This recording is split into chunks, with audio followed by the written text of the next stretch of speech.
मधेपुरा लोकसभा से लालू प्रसाद यादव भी चुनाव जीत चुके हैं। पप्पू यादव भी मधेपुरा लोकसभा क्षेत्र से चुनाव जीत चुके हैं। लेकिन दिलचस्प होगा 2024 का जो लोकसभा चुनाव होगा वो कड़ा मुकाबला होगा। हालांकि इस खेल तो बिगाड़ सकते हैं पप्पू यादव जी, मधेपुरा लोकसभा में खेल बिगाड़ सकते हैं। अगर पप्पू यादव जी इंडिया गठबंधन के साथ नहीं जुड़ते तो पप्पू यादव जो है 2019 में जो वोटों की संख्या था लगभग 2.5 लाख वोट जो है पप्पू यादव जी मधेपुरा में लाए थे।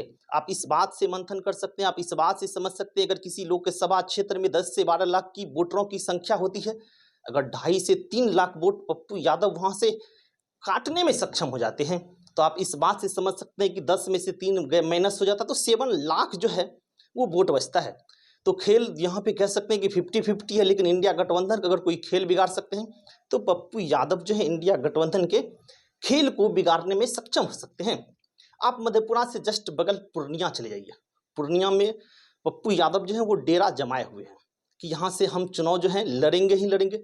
लेकिन पूर्णिया के वर्तमान सांसद जो है वहाँ पे जेडीयू के सांसद हैं। 2019 में लोकसभा का जब चुनाव हुआ था जेडीयू के सांसद संतोष कुशवाहा वहाँ पर चुनाव जीते थे।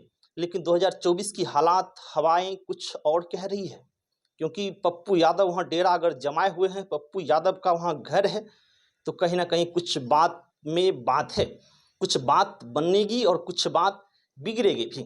लेकिन संतोष कुशवाहा क्या वहाँ से चुनाव लड़ेंगे? क्या संतोष कुशवाहा को वहाँ से हटा करके किसी और जगह से चुनाव लड़ने के लिए प्रेरित किया जाएगा?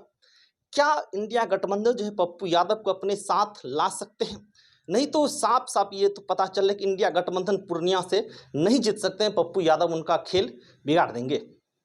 अब किशनगंज चले जाइए। किशनगंज एक ऐसा लोकसभा क्षेत्र है पूरे भारत में जहां पर कि 70 से 75% जो है मुस्लिम बहुल क्षेत्र है। इतिहास गवाह है कि किशनगंज से कभी भी बीजेपी 1999 के बाद, यानी कि 1999 में अगर आप जाएंगे तो शहनवाज हुसैन जिनका वहाँ पे घर है, शहनवाज हुसैन वहाँ से चुनाव जीते थे। 1999 में अटल बिहारी वाजपेयी की सरकार बनी थी। उस समय शहनवाज हुसैन जो है केंद्रीय मंत्री भी बने थे। लेकिन अब अगर आप देखेंगे तो वहाँ पे हवाएं फिजाएं जो है वहाँ पे कुछ सरगर्मी जो है वो बिल्कुल अलग हो चुकी है, क्योंकि किशनगंज एक मुस्लिम बहुल क्षेत्र है। तो वहाँ पे निश्चित रूप से कोई मुस्लिम कैंडिडेट होंगे। मोहम्मद जावेद जी वहाँ के वर्तमान सांसद हैं, जो कि कांग्रेस के सांसद। आप एक बात से ये भी समझ सकते हैं कि 2014 में मोदी जी की लहर चल रही थी। मोदी जी की लहर में मधेपुरा लोकसभा से पप्पू यादव जी जीत जाते हैं 2014 में, और एक और किशनगंज वहाँ भी मोदी जी नहीं जीत पाते हैं। तो यहाँ पे तो 50-50 चांस दिखाई पड़ रहा है कि कहीं ना कहीं जो है किशनगंज 100% जो है वो एनडीए हार जाएगी। हो सकता है कि वहाँ पर फिर से दोबारा जो है शहनवाज हुसैन जी को भेजा जाए, जो कि बिहार में एक्टिव पॉलिटिशियन है, जो कि भागलपुर के मेंबर ऑफ पार्लियामेंट 2 बार रह चुके हैं। अगर उन्हें वहाँ पे भेजते हैं तो कुछ बात बन सकती है, अन्यथा जो है किशनगंज में कोई बात बनने वाली नहीं है।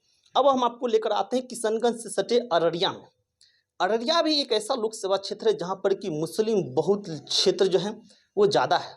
अररिया में साफ साफ पता चल रहा है कि अभी तो वर्तमान में वहाँ पर जेडीयू के सांसद हैं वहाँ पे, लेकिन 2024 में जेडीयू के सांसद को कहीं ना कहीं दिक्कतों का सामना करना पड़ेगा, क्योंकि 2024 का जो राजनीतिक मापदंड है, राजनीतिक जो ब्यौरा है, वो ब्यौरा कहीं ना कहीं वो ब्यौरा अलग है। तो अररिया भी आप 50-50 कर सकते हैं। आपको जस्ट हम लेकर चलेंगे सुपौल। सुपौल एक ऐसा लोकसभा क्षेत्र है जो कि काफ़ी हॉट पॉइंट रहा है।